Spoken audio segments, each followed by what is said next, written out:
오늘 아침 그 작은 알약을 손에 올려놓으셨을 때 혹시 이런 생각이 드셨나요? 이 약이 나를 지켜주고 있는 걸까?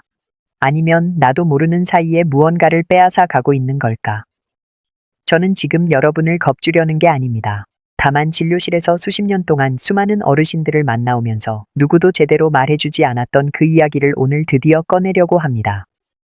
그리고 이건 단순한 의학 정보가 아닙니다.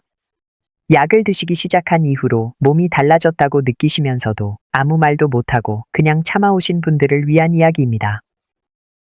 아침마다 작은 알약 하나를 손에 올려놓고 잠시 바라보신 적이 있으신가요?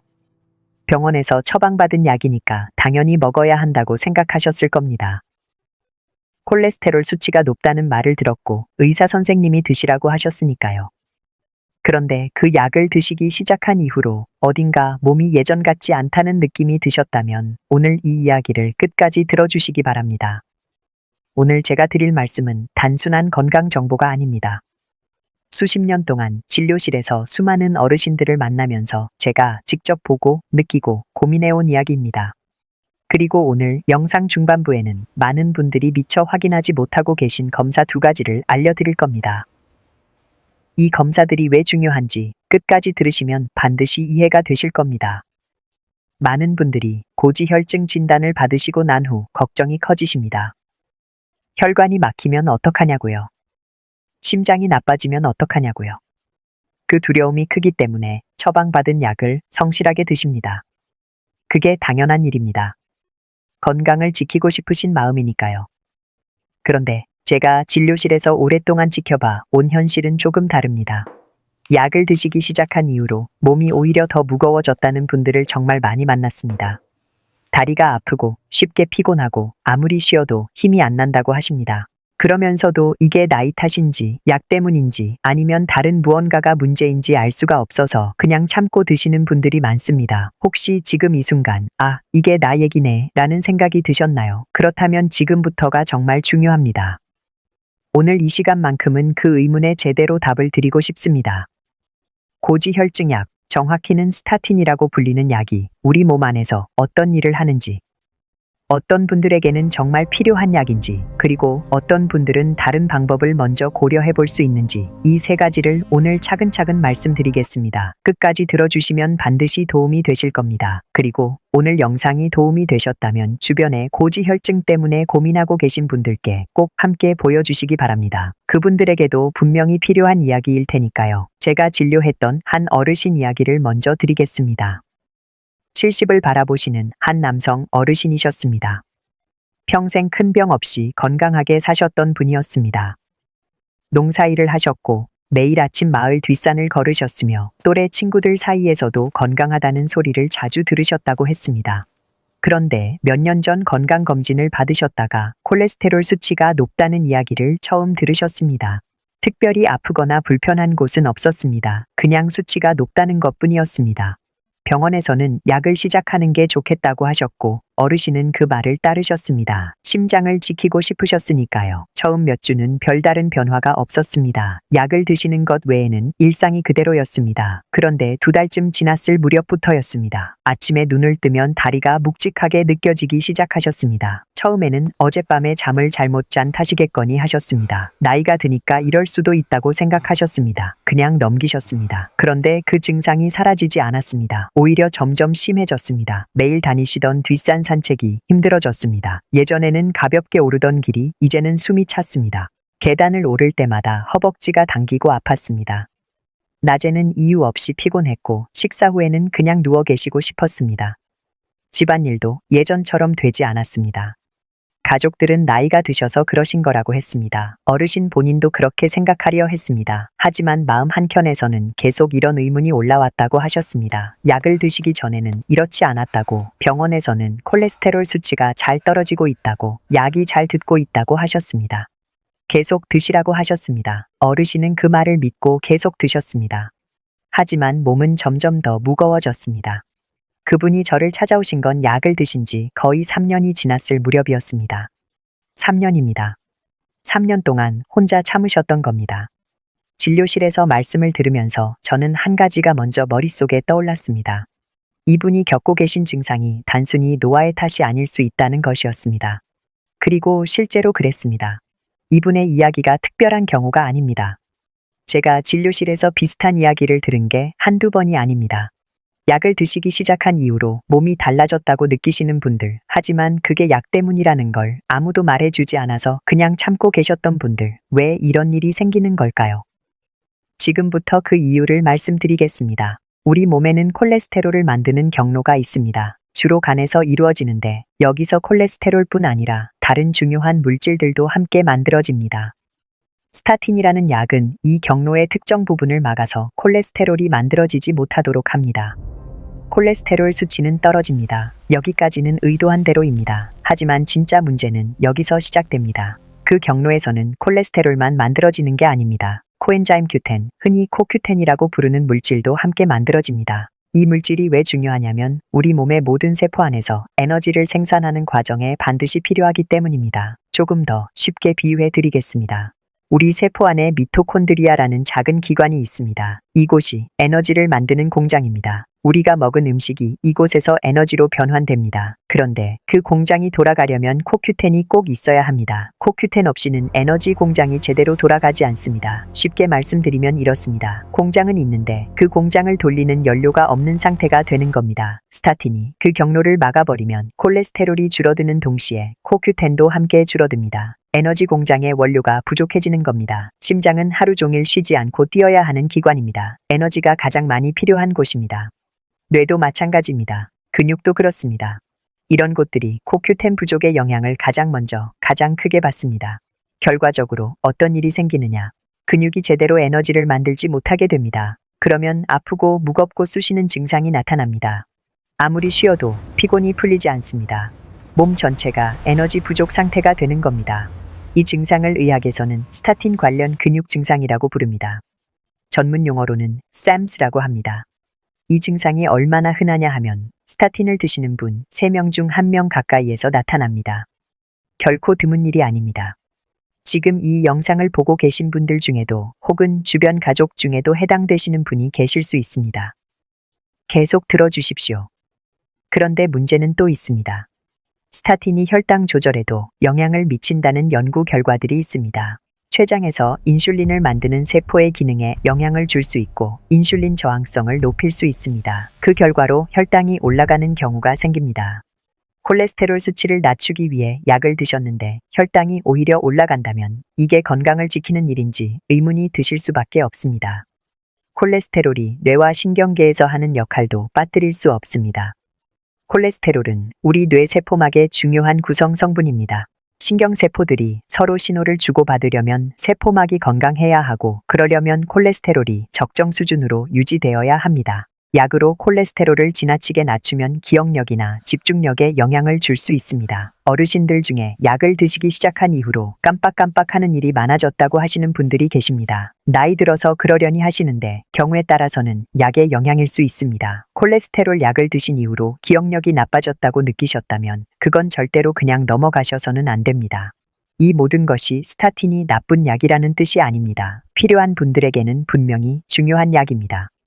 다만 이런 부분들을 알고 드시는 것과 모르고 드시는 것은 전혀 다릅니다. 몸이 보내는 신호를 제때 알아채는 것이 정말 중요합니다. 스타틴을 드시면서 나타나는 증상들은 대부분 서서히 시작됩니다. 처음에는 아주 작은 변화입니다. 그래서 놓치기 쉽습니다. 아침에 일어났을 때 몸이 예전보다 묵직하게 느껴진다면 한번 주의 깊게 살펴보시기 바랍니다. 단순히 하루 이틀 피곤한 것과는 다릅니다. 며칠이 지나도 충분히 주무셔도 그 무거운 느낌이 사라지지 않는다면 몸이 무언가를 말하고 있는 겁니다. 근육통도 중요한 신호입니다. 특별히 무리한 것도 없는데 허벅지나 종아리, 어깨 주변이 쑤시고 아프다면 그냥 지나치지 마십시오. 이런 증상이 약을 드시기 시작한 이후에 나타났다면 더욱 그렇습니다. 피로감이 깊어지는 것도 마찬가지입니다. 예전에는 오후에 가볍게 산책 다녀오시던 분이 이제는 그것조차 부담스럽게 느껴진다면 또 낮에 자꾸 눕고 싶고 아무것도 하기 싫은 느낌이 이어진다면 이 역시 그냥 나이 탓으로만 돌리기 어렵습니다. 지금 이 3가지 중 하나라도 해당되신다면 오늘 이 영상을 보신 게 정말 다행입니다. 그런데 이 단계에서 차이가 나타나기 시작합니다. 증상을 일찍 알아차리시는 분과 그냥 참고 계시는 분의 결과가 달라집니다. 몸의 신호를 일찍 알아차리시는 분은 의료진에게 말씀드리고 대응을 할 수 있지만 모르고 계속 드시는 분은 증상이 더 깊어지게 됩니다. 또 한 가지 중요한 부분이 있습니다. 콜레스테롤 수치, 특히 LDL 수치가 높다는 진단을 받으셨을 때 그 수치만으로는 실제 혈관 위험도를 정확히 알기 어렵습니다. LDL에는 두 가지 종류가 있습니다. 크고 부드러운 타입과 작고 조밀한 타입입니다. 실제로 혈관벽에 문제를 일으키는 것은 작고 조밀한 타입입니다. 크고 부드러운 타입은 혈관벽을 통과하지 못합니다. 그냥 혈액 속에서 흘러 지나갑니다. 그러니까 이게 무슨 뜻이냐면 LDL 수치가 높다고 해서 무조건 위험한 게 아닐 수 있다는 겁니다. 반대로 수치가 낮아도 위험할 수 있습니다. 숫자 하나만으로는 충분하지 않습니다. 그러니까 LDL 수치가 높다고 해도 대부분이 크고 부드러운 타입이라면 혈관에 미치는 실제 위험은 수치가 보여주는 것보다 훨씬 낮을 수 있습니다. 반대로 수치가 그리 높지 않아도 작고 조밀한 타입이 많다면 그게 더 위험할 수 있습니다. 이 차이를 확인하려면 LDL 입자 크기 검사를 해보시는 것이 도움이 됩니다. 단순히 LDL 총량만 보는 것보다 훨씬 정확한 정보를 얻을 수 있습니다. 관상동맥 석회화 점수 검사도 있습니다. CT로 촬영해서 혈관의 석회가 얼마나 쌓였는지를 보는 검사입니다. 이 점수가 낮다면 혈관 상태가 양호하다는 뜻입니다. 콜레스테롤 수치가 좀 높아도 혈관 자체가 건강하다면 당장 약을 시작할 필요가 없는 경우도 있습니다.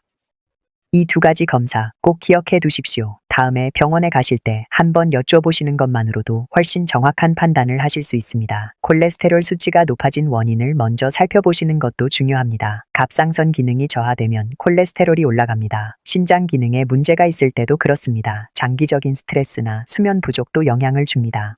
이런 원인들을 먼저 확인하지 않고 고지혈증약부터 드시는 것은 원인은 두고 수치만 낮추는 셈이 될 수 있습니다. 몸은 생각보다 조용히 신호를 보냅니다. 그 신호를 놓치지 않으시는 것이 중요합니다. 그렇다면 어떻게 하시면 좋을까요? 가장 먼저 말씀드리고 싶은 건 식단입니다. 콜레스테롤을 올리는 진짜 원인이 기름진 음식만이 아니라는 것 많은 분들이 잘 모르십니다. 정제된 탄수화물이 콜레스테롤, 특히 중성지방과 작고 조밀한 LDL을 늘리는 데 큰 영향을 미칩니다. 흰쌀밥을 한 공기 가득 드시거나 빵이나 과자, 라면 같은 것들을 자주 드시면 식후에 혈당이 빠르게 올라갑니다. 이게 반복되면 간에서 중성지방 합성이 늘어나고 그 결과로 나쁜 LDL이 늘어납니다. 밥을 조금 줄이시는 것만으로도 큰 변화가 생깁니다. 지금 드시는 양에서 3분의 1 정도만 줄여보십시오. 대신 단백질을 늘리십시오. 생선, 두부, 계란, 닭고기 같은 것들입니다. 채소는 마음껏 드셔도 됩니다. 등푸른 생선을 일주일에 2-3번 드시는 것도 좋습니다. 고등어, 삼치, 연어처럼 오메가3 지방산이 많은 생선들입니다. 올리브유를 조리에 활용하시거나 하루 한 줌 정도의 견과류를 간식으로 드시는 것도 혈관 건강에 도움이 됩니다. 식단 하나를 바꾸는 것, 거창하게 생각하지 않으셔도 됩니다. 밥 한 공기를 반 공기로 줄이는 것부터 시작하십시오. 그 작은 변화가 수치를 바꿉니다. 운동은 거창하게 생각하지 않으셔도 됩니다. 하루 30분, 일주일에 3번에서 4번 걸으시는 것으로 충분합니다. 빠르게 걸으실 필요도 없습니다. 옆 사람과 편하게 이야기를 나눌 수 있을 정도의 속도면 됩니다. 이 정도의 걷기만 꾸준히 하셔도 중성 지방이 떨어지고 혈액순환이 좋아집니다. 수면도 소홀히 하시면 안 됩니다. 수면이 부족하면 코르티솔이라는 스트레스 호르몬이 높아지고 이게 지질대사에 영향을 줍니다. 밤 10시에서 11시 사이에는 누우시는 것을 목표로 하시고 되도록 일정한 시간에 주무시고 일어나시는 습관을 만들어 보십시오. 수분 섭취도 중요합니다. 하루에 물을 충분히 드셔야 혈액이 맑게 순환됩니다. 식사 사이사이에 물 한 잔씩 드시는 습관을 들이십시오. 단, 한꺼번에 많이 드시는 것보다 조금씩 자주 드시는 게 좋습니다. 스타틴을 현재 드시고 계신 분들이라면 코큐텐 보충도 고려해 보실 필요가 있습니다. 앞서 말씀드렸듯이 스타틴은 코큐텐 합성도 함께 억제합니다. 그래서 외부에서 보충해 주시는 것이 도움이 됩니다. 하루 100ml에서 200ml 정도가 일반적으로 권장되는 양입니다. 고용량 스타틴을 드시는 분들은 더 많이 필요하실 수 있습니다. 코큐텐은 기름에 녹는 성질이 있어서 식사 후에 드시는 것이 흡수가 잘 됩니다. 코큐텐 보충 하나만으로 몸이 달라졌다고 하시는 분들이 많습니다. 물론 개인차는 있지만 시도해 볼 만한 가치가 충분히 있습니다. 항산화 영양소도 도움이 됩니다. LDL 콜레스테롤이 실제로 혈관에 해를 끼치는 것은 산화될 때입니다. 산화를 막아주는 비타민 E나 셀레늄 같은 성분들이 이 과정을 늦춰줄 수 있습니다. 병원 방문 시점도 중요합니다.